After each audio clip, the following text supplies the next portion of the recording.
Good evening, everyone. I'm Dr. Melanie Barham from the DVM project, and I'm joined tonight by a really close friend and classmate, Dr. Sara Ritzie, who's going to be talking to us about her career thus far. And it's been a really amazing career, and I'm so excited to finally be able to feature Sara in the DVM project and showcase what she's done in her few years since graduation. I'm going to say few because we're still pretty young, right? I feel like we can still a new grad. We can say that. So Sara, feel free to introduce yourself and tell us a little bit about yourself. Yeah, thank you, Mel, for having me. My name is Sara Ritzie. I am a veterinarian and I live in Quislinch, which is just outside of Guelph, Ontario. I live here with my husband and our 3 dogs.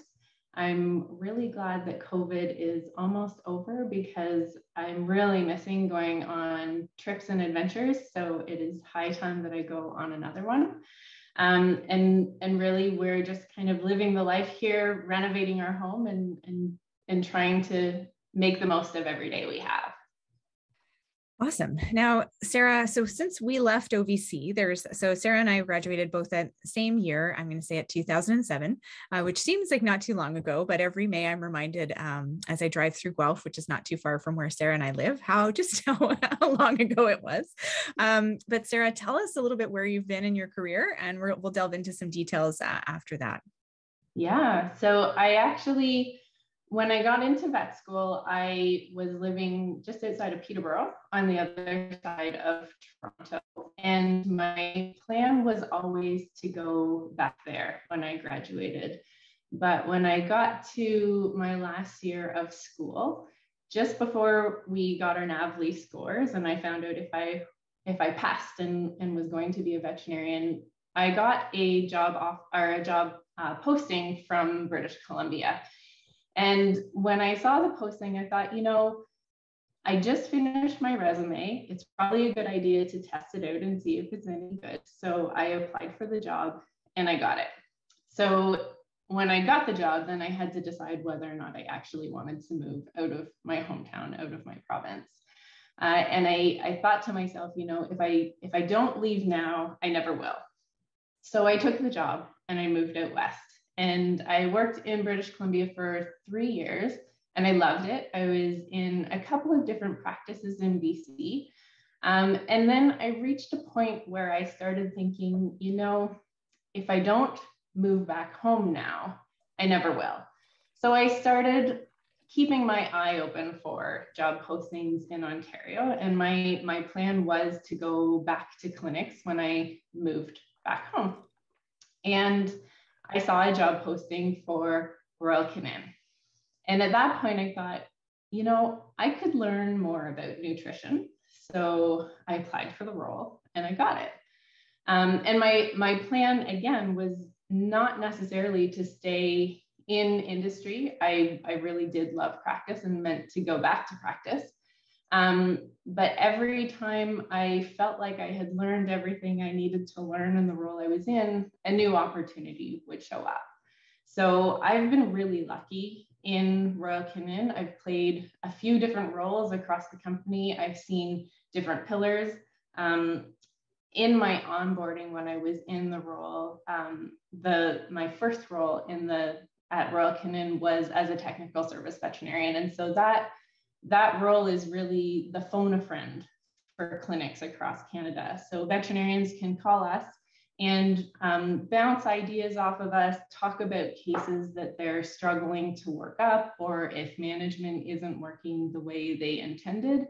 And we can help them out, give them a hand, help them figure out what to try next. And as I was onboarding and learning the ropes of that role, every single day I thought, my gosh, this would have been so good to know when I was in practice. So I've just been really lucky to have learned the things I've learned and had the experiences I've had by taking some opportunities that I wasn't really expecting to see. Nice. And that actually strikes me that your first role out of clinical practice sounds a little bit like clinical practice, just helping a different type of client. Absolutely. Yeah. And that was one of the things that really, I think, tied me to the company is I felt like I was still practicing medicine just in a different way. And one of the things that made me feel good about the role was I felt like I could help more pets from where I was than I could in a one-on-one basis while I was still in practice. Right. And then, so Sara, tell us a little bit more about your current role is a little bit different than the one you first took. And I think it has a bit more breadth, right? And you manage a team. And dare I say, I think, I mean, I maybe I have a really, really high opinion of you, Sara, but I think you're a pretty big deal in Royal Canin. So well, I don't know about that. I have played a couple of roles in the company, and I may actually be one of the longest standing veterinarians in the Canadian business right now, because we do tend to move across businesses, across countries. And I'm one of the last ones standing that kind of started in the Ontario business and is still in the Canadian business today. So I've been there for almost 12 years. And my role currently is managing the scientific communications team. So rolling into me, I have a team of 7 individuals, veterinarians, and our teams are scientific communications is really about educating, scientific validation. So looking at the technical information, how nutrition works, how we can tie nutrition to the rest of managing patients and improving patient outcomes, simplifying the science in a way that vets can talk to pet owners so that they understand how nutrition can help and how to be more responsible and better pet owners as a whole. We also support the other pillars of the business. So the retail and pro pillars, that includes shelters and breeders. So lots of different audiences that we're speaking to. And then the other part of my team is actually the technical services team. That was the team that I initially joined in Royal Canin. So I've got 2 different roles rolling up to me right now. Nice. And so what makes you positioned well for, like, why do you think that it is a good fit for you, this particular role, and maybe the roles that you've had? Yeah, I think I love change and I love challenges. And so something that has kept me in the company and kind of kept me excited is I see so many opportunities to do more, to do bigger, to do better, to support veterinarians, to help pet owners understand how to be better pet owners. And where I am, I feel like I have a platform where I can do that. So there is no shortage of opportunities to have an impact, and that I think is what makes the role a fit for me.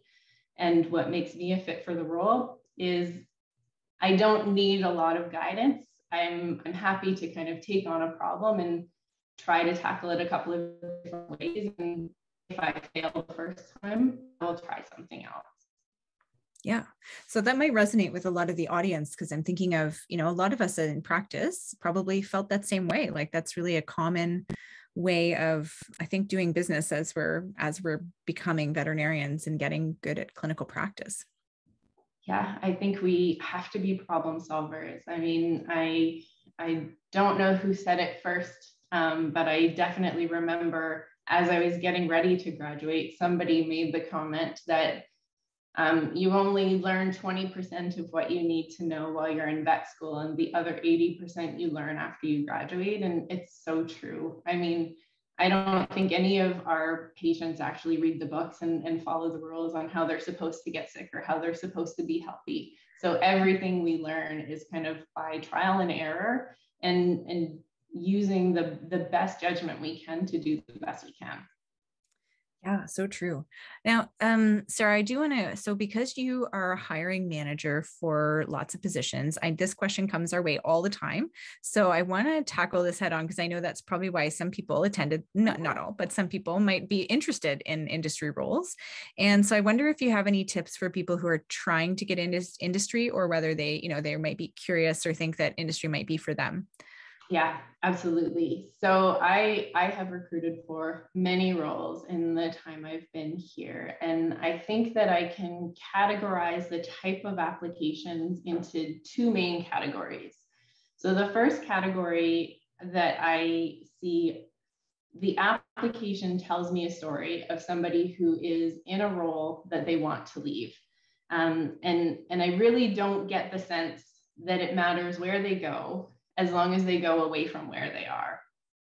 And the other type of application that I receive is somebody who has a career purpose or a goal that they want to accomplish, and they see Royal Canin as part of the journey that is important for them to achieve and accomplish that goal. So, I mean, in a nutshell, either running away from something or running towards something. And I don't think that that's the intention of the applications that get sent, but that's the story that they're telling me. So for me, a resume and a cover letter is really, really important, a critical part of the application process. It's really the first impression that I'm going to have of a potential candidate to get an idea of why they want to join us, what role they think that they can play in the company, how they're going to fit with the team. So that's really, that's your sales pitch to me to convince me that I need to meet you and learn more. So spend time on it and spend time thinking about not just what you've done in the role you're in. That is important. But why you want to move into the role you're applying for? What is it that you can bring to it? What is it that it can bring to you? What do you want to learn? What is the career path you want to take? And really give me a sense of who you are and why I need you on my team. Nice. Yeah. So I think that that's something that we echo at the DVM project when we're trying to work with people with their resumes and cover letters. And sometimes when we're working with people with their resumes and cover letters, we'll say, you might want to consider coaching first to develop your purpose and figure out where you want to go so that we can really craft a good story together, as opposed to trying to jump into something where you may actually end up in a completely different direction after you've examined where your strengths are, where you might want to be. So if you're feeling that I want to get away from something, that may not be the time to apply. That may be the time to dig deep and figure out where you want to go next, is what I'm kind of hearing from you, Sara.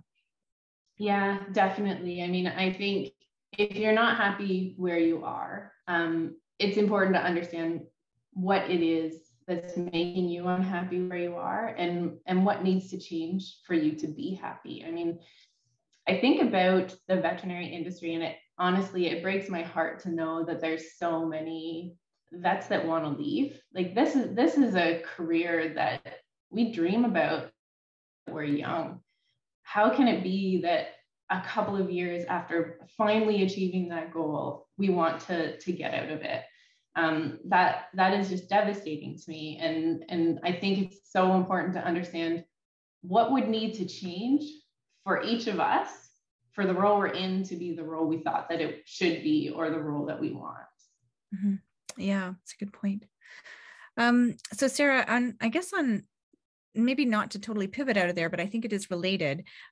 Just before we opened the lines tonight, Sara and I had a good pre-chat about some things related to, what do you do outside of veterinary medicine to make yourself like a whole person?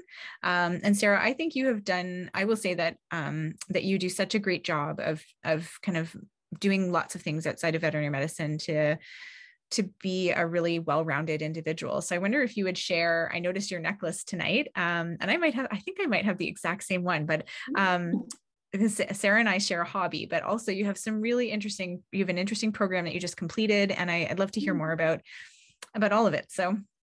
Yeah, absolutely. So this is my bee necklace, my hive necklace, and I get a lot of bee themed things. I am a beekeeper, a hobby beekeeper. I'm kind of hoping for a little bit of healthy attrition over the winter. I had 8 hives going in, and I would like it if I had a couple less coming out, because 8 hives is a bit much to deal with. But it definitely is. It's something new. I learn every year. I feel like sometimes the less I do, the better they do. But it's definitely been a really great learning experience for me. I also am a first responder for the Ontario Turtle Conservation Centre. So whenever there's injured turtles hit by car on the road, they bring them to me. I bandage them up and send them on their way to the OTCC for more intensive care and rehabilitation. I also still volunteer at the local humane society. So I try to get there once or twice a month, do spays and neuters, get my hands dirty, feel like I'm a practicing vet again, even if it's only for half a day, and kind of get back to some of those things that I miss. Come home covered in hair, make my dogs jealous. Also am quite an adventurer with my husband, maybe not since COVID hit, but we do like to go on adventure trips where we hike through the mountains. We did the Grand Canyon rim to rim in a day. We're always looking for different places that we can explore. Something absolutely near and dear to my heart is World Vets trips that I've been on, and not for a very long time, but I actually do see a couple of my World Vets friends in the audience. So something that I have carried with me forever and is really meaningful. So I definitely keep busy. Another thing that I do a lot of is home renovations, maybe too much. I've been living in a construction zone for the last 3 years and there's no end in sight. But I keep busy. I try new things. I like to be learning all the time. I'm a problem solver at home and at work. So if I see an opportunity to learn something or fix something, I want to be an active participant in it. Cool.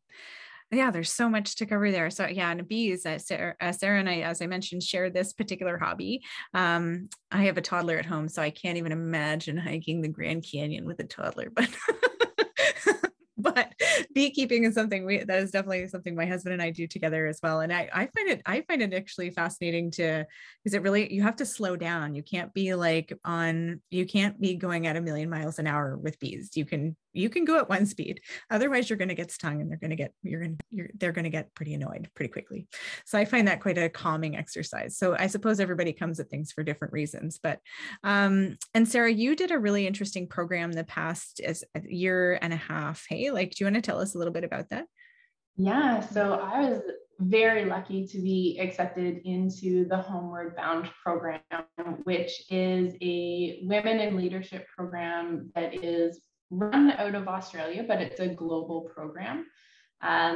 Until the pandemic hit, the goal was over the course of about 10 years to bring in 1,000 women in STEM and leadership globally and create a network and do training on leadership styles, learning styles, getting to know yourself, getting to know how to improve your visibility, influence sideways, influence upwards, influence downwards, and work together with the greater goal of saving the planet, honestly. I mean, the goal is to bring women in STEM together to start to solve the climate crisis. Why women? Because right now, although veterinary medicine is a little bit different, most STEM careers have a low representation of women. And it's actually interesting. Veterinary medicine is quite different in North America. Anyways, we have a much higher representation of women graduating and entering vet medicine. Low numbers. I think in our class we had 10 men in our class, and I'm not sure, is that right? So quite low numbers compared to the number of women. But still, if you look at some of the associations across veterinary medicine, there's still quite a high representation of men. And beyond just gender, if you look at veterinary medicine as a whole, we have very low diversity. So these are some of the things that we kind of looked at and talked about and start to try to solve for and figure out, how can we make us stronger as a whole? I think it's by increasing diversity. So it's not just about having more women. It's having more diversity across the board. Yeah, that's super. And you guys were going to go to Antarctica, right? Was that right? And maybe still will. That's part of it, isn't it? That's the goal. So every year there is a cohort of about 85 women. And it's supposed to be a year-long online training. And then at the very end, a 3-week trip to Antarctica where everybody comes together and you have an intensive 3 weeks of leadership training on the ship. The cohort that I'm in started 6 months before the pandemic started. So the trip was canceled the first year and then canceled the second year. And we actually just found out this weekend that we're kind of on hold for the foreseeable future. So we're not sure when we'll have an opportunity to actually meet in person and finish the trip. The silver lining of that is we've actually had 2 full years of connecting with each other and networking and learning from each other. So even though the trip it's a disappointment that it hasn't happened, and it will be incredible when, and hopefully when, but if it happens, we've really, I think, been lucky to be able to get the most out of meeting each other for an extended period of time leading up to it. If you met yourself in the future, what advice would you give your younger self for when you were making the transition out of clinical practice? I think I would probably tell myself that as sure as I am of all of the decisions I make, I'm actually not always right. So I think, believe it or not, I would be more curious. I would spend more time asking questions and trying to understand the different perspectives I'm facing and continuously faced with. I think I spent too much time trying to convince people that I knew the answer, when if I had spent more time trying to understand the other side of the conversation, we may have come to an agreement a lot faster and maybe more smoothly. Oh, isn't that something to keep under your hat forever? Yeah, that's a very good comment, Sarah. I might just write that one down. Now, here's another good one. Is working for the animal industry more or less stressful than working at general practice? And this is one we get often too. So I think that's a great question. It is a different kind of stress.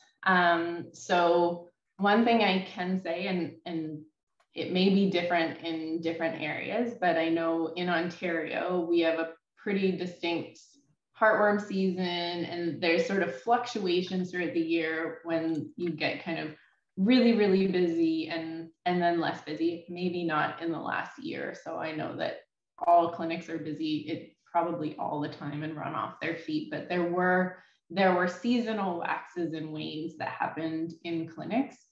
And I feel like since I entered Royal Canin, I have every month said, next month it will calm down, and I am still waiting for next month to come. So the stress that comes is there is always more to do than you can do. So you need to learn quickly to prioritize. You need to accept quickly that you can't do everything. And you also need to learn how to say no gently, or to reset expectations, because it's really easy to burn bridges. It's really easy to come across in a way you may not intend if you are feeling overwhelmed. So be clear about what your capacity is and respect it. So respect yourself and respect the other people you're with. That's super. Yeah. I think one very wonderful leader who I interviewed very early on in the DVM project, Mary Jane Ireland, who's now our chief veterinarian for Canada, told me very clearly when I had interviewed her that, and I think I really do agree with this, that a lot of times in non-clinical jobs, it can be a very different feeling from, solve problem for animal and have them go out the door. So it's a very different dopamine hit than it is to maybe get a bundle of policy or a large project through the door that takes such a long time. So it can be a very different gratification that comes, and sometimes a more delayed gratification, but it does take a while to adjust to that, I think, as opposed to. Yeah, it is a very delayed gratification, and delayed to the point where it may actually feel like it never comes. So I think, but I think it's kind of good to be aware of, to set realistic goals, but set real goals, because I think it's easy to say, I've done a really great presentation, I've made a really great tool, and kind of pat yourself and say, I'm done. But in the role in the industry, you need to take it further. So it's not just about making a tool and calling it a day. It's kind of like in clinics, you make the diagnosis, and then you have to make the recommendation, and you have to follow through and make sure that the pet owner understands that the pet is actually doing what you thought. And the same is true in industry. It's just a different type of follow-up and follow through that you need to do. And it definitely takes a lot longer to see results. Yeah. But it can still be super gratifying if you take time to appreciate those wins. But as oftentimes in practice, we don't take time to appreciate those wins either, right? Yeah. So yeah, that's interesting. So somebody had asked if the cohort for Homeward Bound was open for anyone to sign up. Sounds amazing. I agree. Yes. So I saw that question, and I went and copied the link to the Homeward Bound site. If anybody's interested in going and reading about it, they do accept applications once a year. They have just announced their HB7 cohort, so they won't be opening up for applications. I believe applications usually, well, now with the pandemic, it's shifted. I'm not actually sure when it opens. It used to be around this time every year, but now it may be shifted by 6 months. How do you get someone to recognize how valuable your experience is? That's a fabulous question. I think you need to frame it in a way that it's meaningful for them. So I think I'm actually going to go back to the younger self question about being curious and asking questions. I think if you need to sell somebody on an idea, and it's not even necessarily your experience, but it may be your knowledge, or it may be something that you have to share, or a change that you think is really, really important, you need to find the angle that's going to be meaningful to the other side of the conversation. And it may not be the same thing that drives you. So understand what they're looking for, understand what's important, understand what gaps are, and then start to make the connection between what you bring and what you offer and the problem that they might have. They might not even know that they have, but are trying to solve. Yeah, that is excellent. That's so true, Sarah. I remember feeling that way. So, realizing that super clearly when putting together, there was a surveillance network that I had coordinated in Ontario, and looking at all the different reasons that people came to the table and trying to think of how do we change the value proposition for each of them, because they all are coming for different reasons, and they're all going to stay or leave for completely different reasons. And it's probably the same thing with recognizing your value and experience. And whoever asked that, if you are on the line and if we didn't get that right, or you have anything else that you wanted to ask about that, feel free to drop it in the chat. And I'm just going to go and quickly check into Facebook as well. So if you see me darting around, that's what I'm going to do. And Sarah, I wonder if while I'm doing that, if you can talk to us a little bit, I guess about where, some of the cool projects that you might have been involved with Royal Canin, and maybe why you found that they were gratifying to you. So the people on the call may or may not be familiar with the fact that pet owners get a lot of information outside of the veterinarian. They get a lot of information online. They get a lot of information from the pet store, and it might not all be accurate information. And so several years ago now, I was looking for a way to reach the pet owner and help them understand how to find good nutrition in a way that would be memorable, because we as veterinarians often talk in complex words, and we talk about nutrients versus ingredients, and we talk about things that don't necessarily resonate with the pet owner when they go to the pet store or they see a commercial on TV and they're talking about dogs or wolves, and that's a story that's easy to remember. So my goal was to come up with an approach that would be easy to remember and meaningful, and help pet owners find a good food to feed their pet. So I came up with 3 questions, and the 3 questions I came up with were: is it safe? Is it nutritious? And is it right for this pet? And under those questions, guidelines for pet owners to actually answer those questions for themselves. So if they're driven to do their own research, then they would know how to do the research and come to a solution and have a conversation with their veterinarian to choose a food that's actually going to be right for their pet. And I think it was meaningful for me because it actually ended up being rolled out globally across all of Royal Canin, all of the businesses in every country, as a new approach to talk about how to choose the right food. That's pretty amazing. Yeah. That actually brings up another question. So I noticed when we've worked together, Sara, on the Global Vet Career Summit and on other scenarios where Royal Canin has been a wonderful supporter, I noticed that you seem to work globally with your teammates, and you seem to know your teammates across the globe. So maybe you can talk a little bit about that, because that seems like a kind of a cool part about the job too.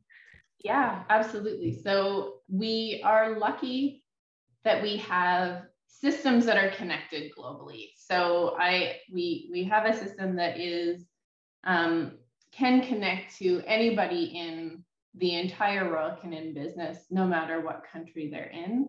And while there are differences in roles across the countries, there are some consistencies too. So I'm scientific communications in Canada, but there is scientific communications in all of the other countries that have a Royal Canin business as well. So we do have connections to meet each other, global meetups and global networking, and just the opportunity to look through the org chart and say, you know, I know that this is who leads the SciComm team in England, and I'd really love to meet my peer over there. And you can drop them a note and get to know them and start working that way.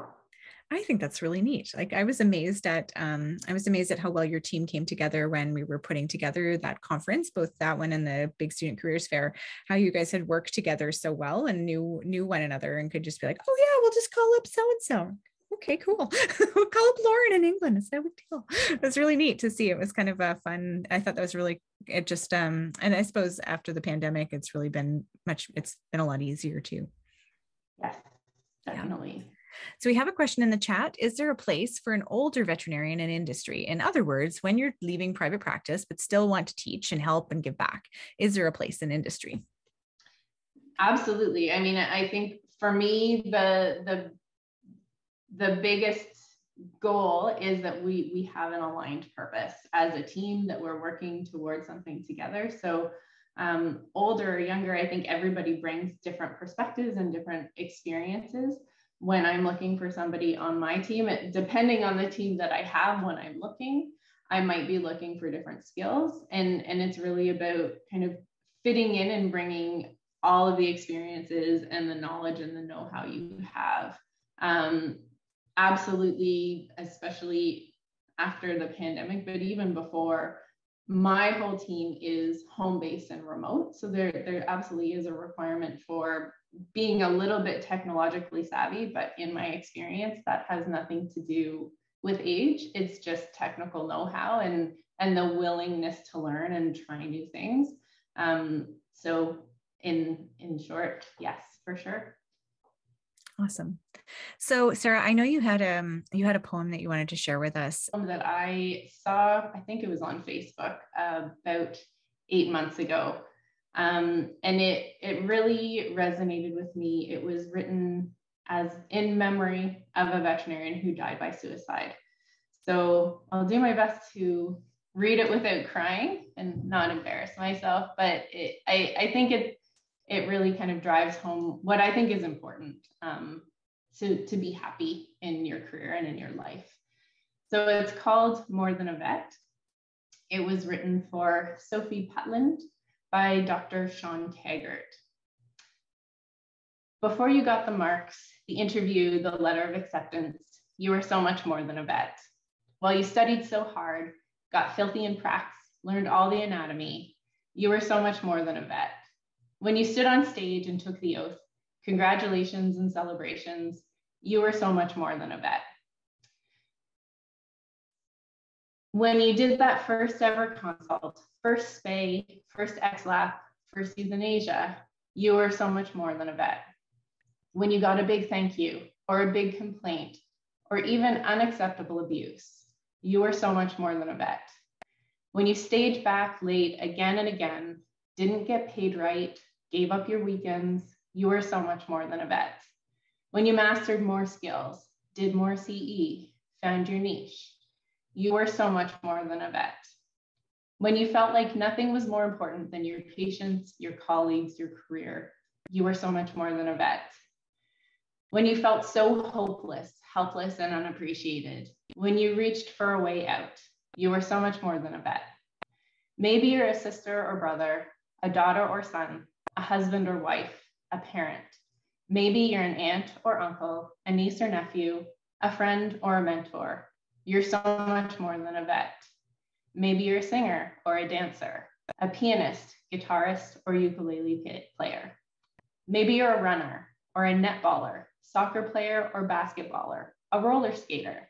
Maybe you're a gardener or an artist, or into anime, sewing, or collecting. Maybe you're a reader, a writer, or a Netflix junkie. Maybe you're a cook or a foodie, a barista, or a coffee fanatic. Maybe you're a traveler, a photographer, or a blogger. You're so much more than a vet. Maybe you're a jokester, a punster, making everyone laugh with your potty mouth.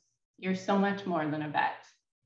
Maybe you stand up for others, make a difference in their lives. Maybe you're a quiet one, but you bring peace and kindness to others more than you realize. You're so much more than a vet. When you hug your family, catch up with a friend, smile at a stranger, you're so much more than a vet.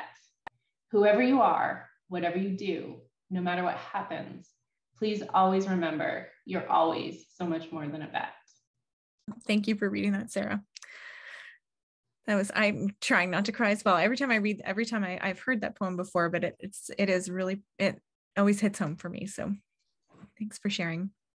What job title would someone look for when trying to get into industry with no previous experience? So, I mean, I think a really common entry role out of practice would be a technical service veterinarian. And I believe a lot of different roles across industry have those vets, and they may play different roles depending on what the industry is.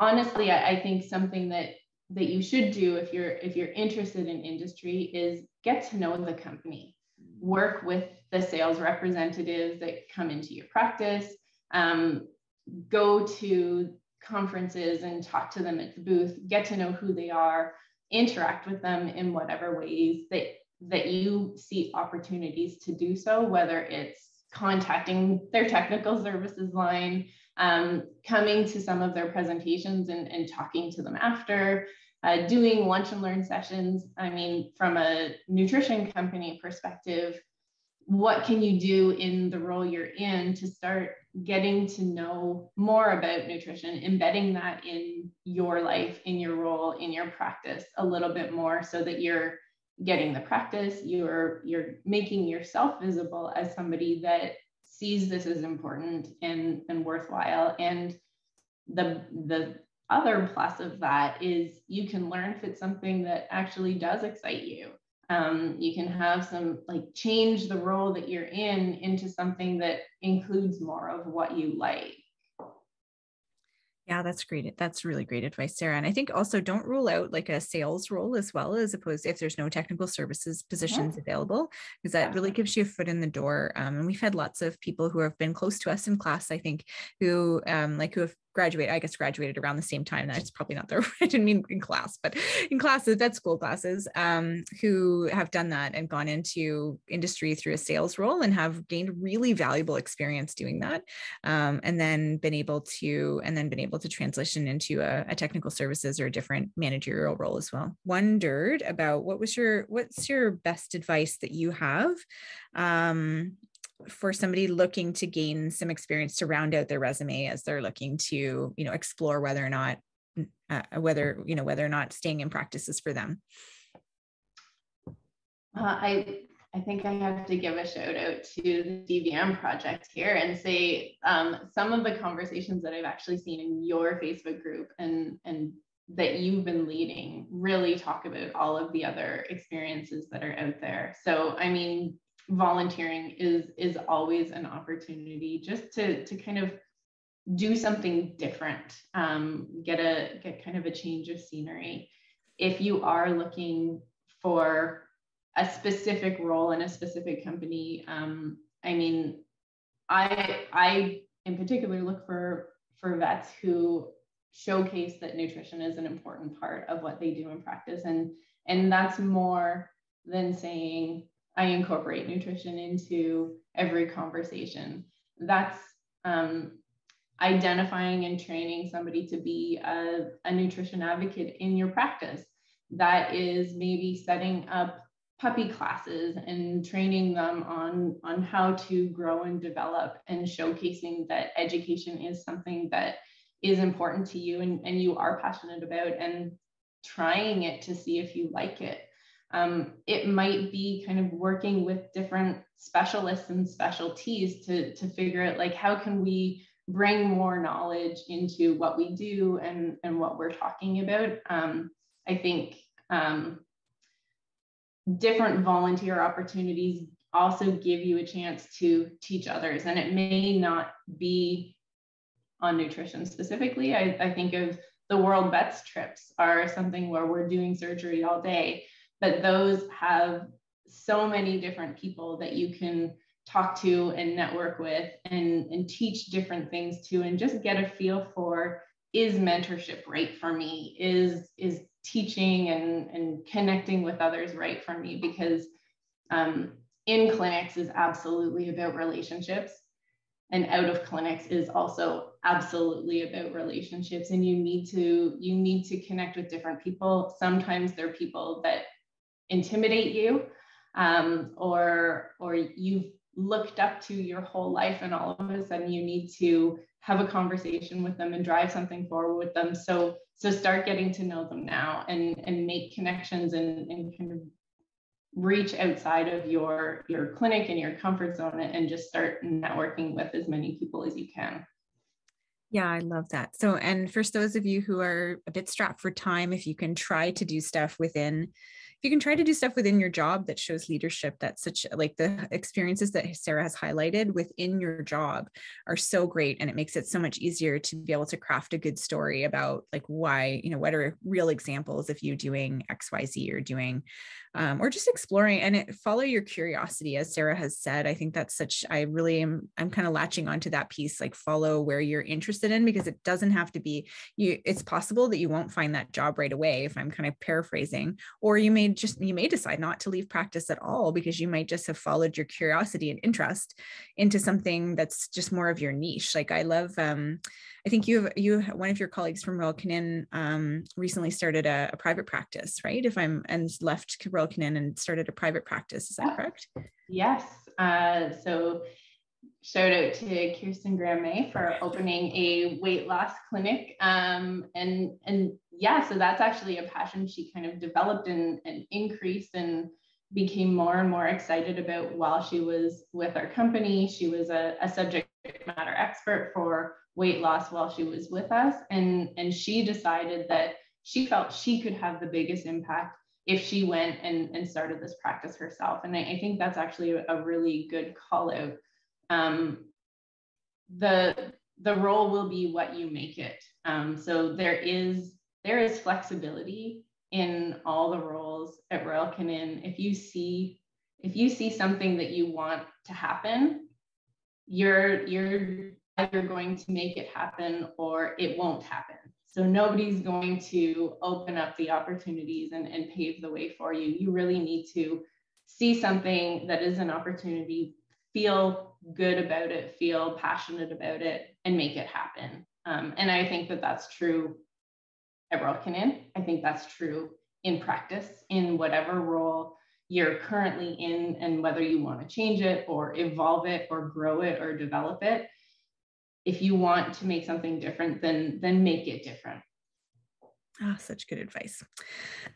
Okay. And then as someone who has management experience in the veterinary field, what's your best advice for managers in vet med for better management, I'm guessing, Alex? Well, I think situational leadership is something that was a big aha moment for me. So recognizing that different people are at different levels of comfort, of understanding, and the same person can be at different levels depending on what you're asking them to do.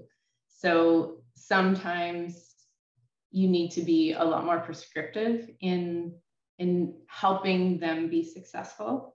Sometimes you need to be a lot more hands-off. So really recognizing where they're at in their comfort level is really important.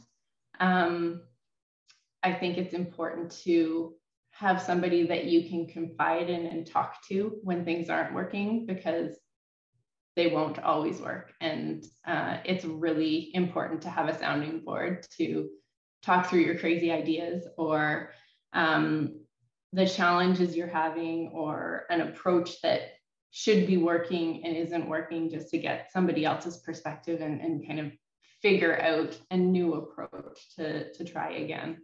One thing that I heard was you have to go into a conversation with somebody that you're leading expecting that they want to be successful. And your role is really to understand what is their barrier to success. And again, I think it comes back to that curiosity. Just laden with great advice tonight, Sarah. Oh my gosh, you come up with these gems. Okay, there is a wonderful question here. Are there any groups, like Facebook groups, that you know of that connect vets looking for other career options? Well, we sure do. So the DVM project has a free Facebook group for veterinarians. There's also one for technicians and one for students as well. So you can find those. I'll drop them in the chat as well, but you can also look them up on Facebook, the DVM project. Just look for that. It'll be on our page as well as listed as groups as well. And those are open. They're free to join. And I can say that there are some. I'm always impressed with the level of conversation that's going on in there and the questions that people are continually asking. And just I'm actually mostly and I can't take any credit for this, but I feel like it's very much. I've always been impressed with the level of collegiality and kindness that has been there, I think. Thank you so much, Sarah, for joining us. And